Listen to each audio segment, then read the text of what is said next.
নমস্কার বন্ধুরা, Digitech info knowledge চ্যানেলে আপনাদের সবাইকে স্বাগত। আজ আমাদের বিষয় হচ্ছে কিভাবে আপনারা অনলাইনে বাসের টিকিট কাটবেন ডব্লিউবিটিসি থেকে, মানে ওয়েস্ট বেঙ্গল ট্রান্সপোর্ট কর্পোরেশন থেকে কিভাবে আপনারা অনলাইনে টিকিট কাটবেন। আপনারা চাইলে অফলাইনেও কাটতে পারেন, কিন্তু সেক্ষেত্রে আপনাদের নির্দিষ্ট কাউন্টারে যেতে হবে। কারো বাড়ি যদি দূরে হয় তাহলে তার পক্ষে টিকিট কাটাটা খুবই অসুবিধার হয়। ফলে যারা দূরে থাকেন তাদের ক্ষেত্রে অনলাইনটা খুব সহজে যেহেতু কাটা যায়, সেহেতু তারা অনলাইনটাকেই বেছে নিতে চান। তো সেই জন্যই আমি চাইছি যে আপনারা জানুন, ওয়েস্ট বেঙ্গল ট্রান্সপোর্ট কর্পোরেশন থেকে যদি আপনারা বাসের টিকিট কাটেন কোথাও যাওয়ার জন্য, পশ্চিমবঙ্গের বিভিন্ন জায়গায় ওয়েস্ট বেঙ্গল ট্রান্সপোর্ট কর্পোরেশন এবং ডব্লিউবিএসটিসি প্রচুর বাস আছে। তো সেই বাসের টিকিট কাটতে গেলে কিভাবে কাটবেন সেটা দেখুন। প্রথমে গুগল ক্রোমে আসছি, এখানে এসে আমি এখানে ডব্লিউবিটিসি লিখছি, সার্চ করে এই যে দেখুন প্রথমে wbtconline.in এই যে সাইটটি এলো, এখানে চলে আসুন। এখানে একটা অপশন আছে লগ ইন এবং একটা রেজিস্টার। তো আমি আপনাদের আজকে দেখাবো কিভাবে আপনারা অ্যাকাউন্ট তৈরি করেন। আমার একটা অ্যাকাউন্ট আছে অলরেডি, কিন্তু আপনারা কি করে একটা অ্যাকাউন্ট তৈরি করতে পারবেন সেটাই আমি দেখাচ্ছি। নতুন আরেকটি অ্যাকাউন্ট তৈরি করে আমি দেখাচ্ছি। রেজিস্টার অপশনে চলে আসুন। আপনার যখন অ্যাকাউন্ট থাকবে তখন আপনার অপশন হবে লগ ইন করা, আর যাদের অ্যাকাউন্ট নেই, নতুন একেবারে, তাদের প্রথম কাজ হবে রেজিস্টার করা। তো প্রথম পার্টে হচ্ছে নাম দিয়ে দেওয়া, বিকাশ রয়, তারপরে মোবাইল নাম্বার এবং ইমেল আইডি। এখানে এই মোবাইলটায় হয়তো আমার সম্ভবত অ্যাকাউন্ট আছে, তো আমি এখানে মোবাইল নাম্বারটা চেঞ্জ করে দিই। মেল আইডি দিয়ে দিয়েছি, মোবাইল নাম্বার দিয়ে দিয়েছি। এবার এই যে ইমেজটি আছে, যে সংখ্যাগুলো আছে, সেটা এখানে টুকবো। এটাকে ক্যাপচা ভাবতে পারেন, ক্যাপচা যেমন হয় সেরকমই, ক্যাপচা কঠিন হয়, এটা সহজ আছে। 68275111। এবার সাবমিট করুন। Thank you for registering with us. এবার আমাকে এটা অ্যাক্টিভেট করার একটা ব্যাপার থাকবে। আমি মেলের মধ্যে চলে আসছি।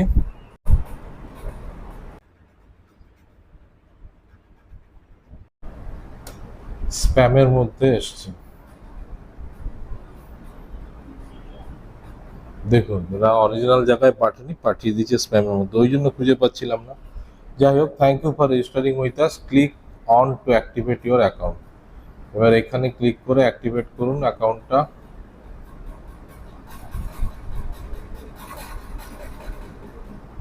Your account is now activated, click your email. তো এখানে ইমেলটা দিয়ে দিচ্ছি, যে ইমেলটা আমি এখানে দিয়েছি। পাসওয়ার্ড এখানে এরা কি পাঠিয়েছে দেখি,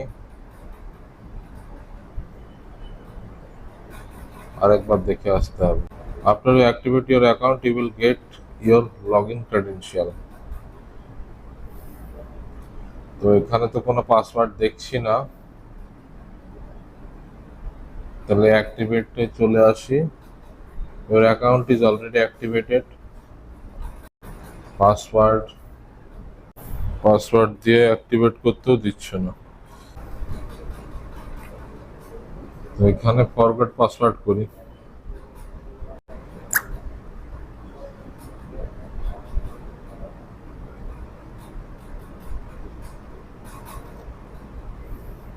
দেখুন কত সমস্যার জিনিস।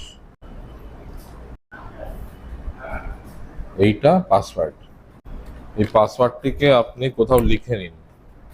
মানে আপনি তাহলে প্রথমে যেটা করবেন, আপনি সব কিছুর নাম দেবেন, ইমেল দেবেন, মোবাইল নাম্বার দেবেন এবং ক্যাপচাটা দিয়ে সাবমিট করার পরে ওরা একটা মেল পাঠাবে, যে মেলটাকে আপনি নর্মালি খুঁজে পাবেন না, যেটা থাকবে আপনার স্প্যাম ফোল্ডারের মধ্যে।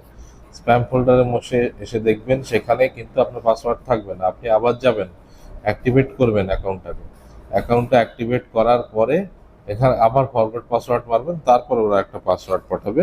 সেই পাসওয়ার্ডটাকে লিখে নিন, আমি আপাতত লিখে নিচ্ছি। এবার এটা দিয়ে আমি লগ ইন করবো। তো এখানে আমি ইমেল আইডিটা দিয়ে দেবো, যে পাসওয়ার্ডটি দিয়েছে এটা দিয়ে লগ ইন করবো। দেখুন লগ ইন হয়ে গেছে। এবার আমার অ্যাকাউন্টটা খুলে গেছে। চেঞ্জ পাসওয়ার্ড, এক্ষুনি এই পাসওয়ার্ডটাকে আমি চেঞ্জ করে দেবো। ওল্ড পাসওয়ার্ড মানে মেলে যে পাসওয়ার্ডটা এলো সেটা দেব, তারপর নিউ পাসওয়ার্ড মানে নতুন একটা পাসওয়ার্ড দেব, তারপর কনফার্ম পাসওয়ার্ড মানে যে নতুন যে পাসওয়ার্ডটা দিয়েছি সেই পাসওয়ার্ডটা আবার রিপিট করব। এবার চেঞ্জ পাসওয়ার্ড অপশনে ক্লিক করুন। Password change successfully. Log out করে যাই। এর নতুন পাসওয়ার্ড যেটা আছে সেটা দিয়ে আমি লগ ইন করতে চাইছি। তো এবার আমি লগ ইন করছি। প্রথমে ইমেলটা দেব,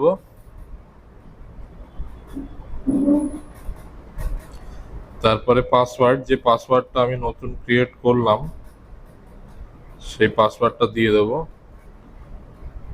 এবার লগ ইন করবো। লগ ইন হয়ে গেছে। প্রথমেই দেখতে পাচ্ছেন ডিপারচার স্টপেজ। ডিপারচার স্টপেজ মানে হচ্ছে আপনি যেখান থেকে বাসে চড়বেন। তো আমি এখানে আমার যেখান থেকে চড়ার কথা বারাসাত সেটা চুজ করে নিলাম। অ্যারাইভাল স্টপেজ মানে যেখানে আমি যাব, তো সেটা হচ্ছে বকখালি। বকখালি চুজ করলাম। এবার ট্রাভেল ডেট কবে যাব, তো আমি 23শে মে চুজ করলাম। Search buses. বাস সার্চ করাতে একটা বাস পাওয়া গেল এবং এটাই একমাত্র বাস আমাদের এখান থেকে যায়। এই বাসটা এসপ্ল্যানেডের উপর থেকে যায়। তো সকাল 6টা 10-এ ছাড়বে। 46টা সিট অ্যাভেলেবেল আছে, টোটাল সিট 48টা। 124 টাকা ভাড়া। এসি কোনো গাড়ি নেই, নন এসি একটাই গাড়ি আছে। তো প্রসিড টু বুক অপশনে চলে আসছি। এখানে দেখুন রুট হচ্ছে Habra to Bakkhali, departure stoppage Barasat. এটা বারাসাতে চাপাডালি থেকে ছাড়বে। এবার ইমেল অ্যাড্রেস আমি দিয়ে দিচ্ছি, mobile number, boarding point Chapadali যেটা বলেছিলাম আপনাদের। অ্যাভেলেবল সিট দেখুন হলুদ, এই যে হলুদ মতো যেটা আছে সেটা অ্যাভেলেবল সিট। বুকড হয়ে গেলে এই চিহ্ন থাকবে।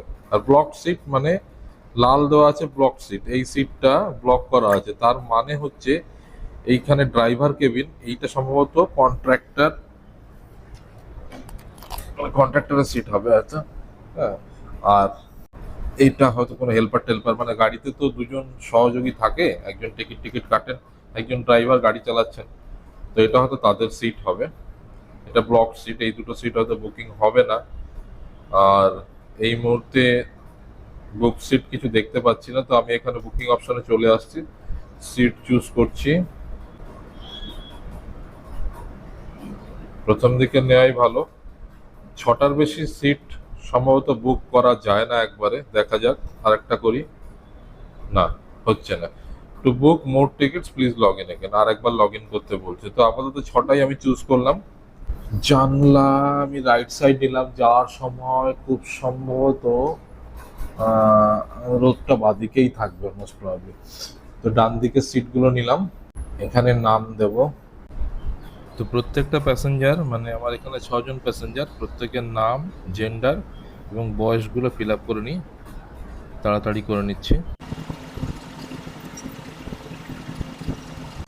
এবার আমাকে সাবমিট অপশনে চুজ করতে হবে। Please select the payment type. Okay, payment টাইপটা চুজ করে নিতে হবে। এখানে একটাই অপশন দেওয়া ছিল, পে থ্রু, পেটিএম অপশন দেওয়া ছিল, সেটাই চুজ করে নিচ্ছি। সাবমিট করছি। দেখুন এখানে WTC ফর্ম এসছে, বারাসাত, মোবাইল নাম্বার 7037 এসে গেছে। ডেসক্রিপশন, টিকিট ফেয়ার 744 টাকা। আচ্ছা, 30 টাকা সার্ভিস চার্জ, জিএসটি লাগছে না, 774 টাকা। আপনারা সম্ভবত অফলাইনে যদি যান সেক্ষেত্রে হয়তো এই 30 টাকাটা আপনাদের বেঁচে যাবে। সার্ভিস চার্জটা হয়তো আপনাদের বাঁচবে, 744 টাকা দিয়ে আপনারা যেতে পারবেন। কিন্তু এক্ষেত্রে আমার 5 টাকা করে সার্ভিস চার্জ লেগে গেল। কন্টিনিউ করছি।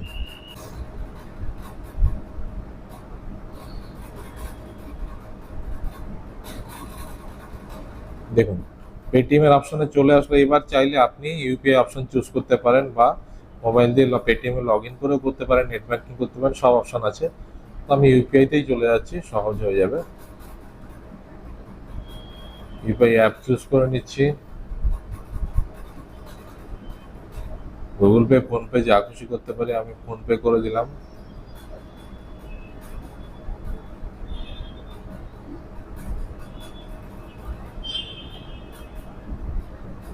ফোনপেতে হয়তো কোনো সমস্যা আছে, কারণ ফেচিং করে ফোনপেটাকে চুজ করতে পারলো না, গুগল পে করে নিচ্ছে। দেখি, হ্যাঁ, গুগল পে খুলে আছে, পেমেন্ট করার অপশন চলে এসছে, এবার পে করে দিচ্ছি আমি। পেমেন্ট হয়ে গেছে, এবার প্রিন্ট করার ব্যাপার। প্রিন্ট টিকিট অপশনে চলে আসলাম, প্রিন্ট অপশনে চলে আসলাম, সেভ অ্যাজ পিডিএফ, এটাকে সেভ করে দিচ্ছি, খালি 1 করে সেভ করে নিলাম,